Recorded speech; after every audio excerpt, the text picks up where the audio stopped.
بسم اللہ الرحمن الرحیم. روشنی لائٹ چینل کی طرف سے السلام علیکم. ناظرین کرام، پاکستان میں حال ہی میں لاہور کے ایک علاقے میں ارطغرل غازی کا مجسمہ نصب کیے جانے کی خبر آپ لوگوں کے علم میں ہوگی، جو کہ اس علاقے کے لوگوں نے دردلش ارطغرل دیکھنے کے بعد محبت کے اظہار کے طور پر نصب کیا.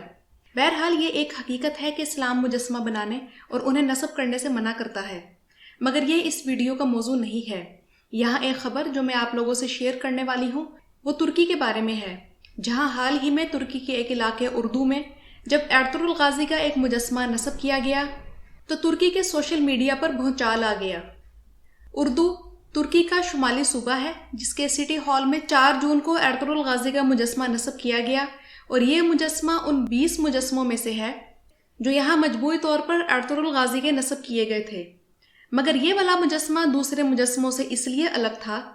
کہ اس میں ارطغرل غازی کا جو چہرہ نقش کیا گیا وہ تاریخی طور پر ارطغرل غازی کی جو تصویر عثمانی دستاویزات میں موجود ہے، اس کی بجائے دردلش ارطغرل میں ارطغرل کا کردار ادا کرنے والے اینگن نالتان سے ملتا ہے، جس کے بعد وہاں کے مقامی لوگوں نے احتجاج کیا اور ترکی بھر کے سوشل میڈیا پر یہ معاملہ زیر بحث آ گیا،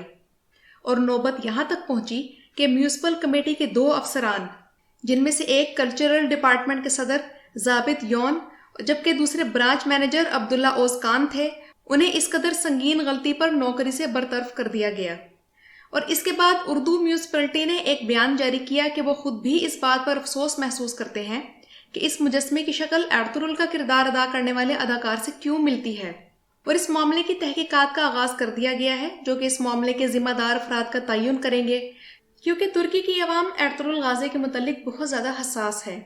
ناظرین کرام، میں نے جب اس معاملے میں ترکی کی عوام کا موقف جاننے کے لیے سوشل میڈیا پر چھان بین کی تو ترک عوام کا یہ کہنا تھا کہ وہ یہ سمجھتے ہیں کہ اینگن نالتان ڈرامے کی حد تک تھا اور وہ اسے ارطغرل غازی سے نہیں ملا سکتے. ناظرین کرام، اس معاملے میں ہم پاکستانی لوگوں کے لیے ایک سبق ہے جو کہ ہم ترک عوام سے سیکھ سکتے ہیں کہ کسی تاریخی کردار کو ادا کرنے والا اداکار اس تاریخی شخصیت کی جگہ نہیں لے سکتا،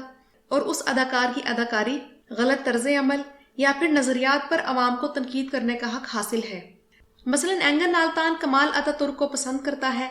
مگر پاکستانی جو کہ اسلام سے محبت کرتے ہیں ان کے پاس کمال اتا ترک کو ناپسند کرنے کی درجنوں وجوہات ہیں، اور ان میں سے سب سے چھوٹی وجہ یہ ہے کہ وہ ایک لادین نظریات کا مالک شخص تھا اور ترکی میں اسلام ختم کرنے کی کوشش میں اس کی ساری زندگی گزر گئی. آخر اس نے ایسے کیا کارنامے کیے کہ اس کا مجسمہ اسرائیل میں نصب کیا گیا؟ اس بارے میں میری ویڈیو موجود ہے جس کا لنک ڈسکرپشن باکس میں ہے.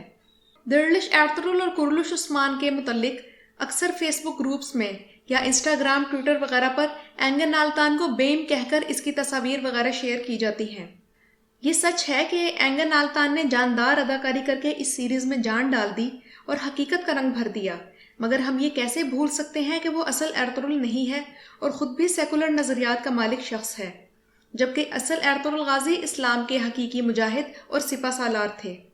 ان کا کردار ادا کرنے والے اینگن نالتان ان کی جگہ نہیں لے سکتا. اینگن کے نظریات کے بارے میں مزید جاننے کے لیے میری ویڈیو کا لنک ڈسکرپشن باکس میں ہے، اور میں نے اس ویڈیو میں کافی عرصے پہلے اسی موضوع کے بارے میں بات کی تھی جس پر مجھے بہت تنقید کا سامنا کرنا پڑا. ترکوں نے اس بات کو بڑے اچھے طریقے سے سمجھ لیا ہے کہ اداکار اداکار ہوتا ہے جبکہ حقیقی مجاہد ہی ہوتا ہے. مگر اس معاملے میں صرف پاکستانی عوام قصوروار نہیں،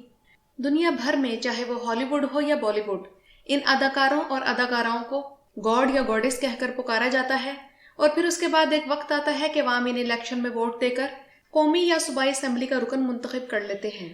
اگر یہ اداکار واقعی اس اہلیت کے حامل ہیں تب تو اس میں کوئی حرج نہیں، مگر صرف ان کی اداکاری کی بنیاد پر انہیں اتنی بڑی ذمہ داری دے دینا یہ بالکل غلط بات ہے. آخری بات یہ ہے کہ اسلام شخصیت پرستی سے منع کرتا ہے، اور ترکی کی عوام اپنے اصل ہیرو کو اس کی اصل تاریخ کے ساتھ یاد رکھنا چاہتی ہے، جو کہ بہترین بات ہے اور جس پر ان کی تعریف کی جانی چاہیے. آپ اس بارے میں کیا کہتے ہیں؟ کمنٹ سیکشن میں ضرور آگاہ کیجیے گا. شکریہ.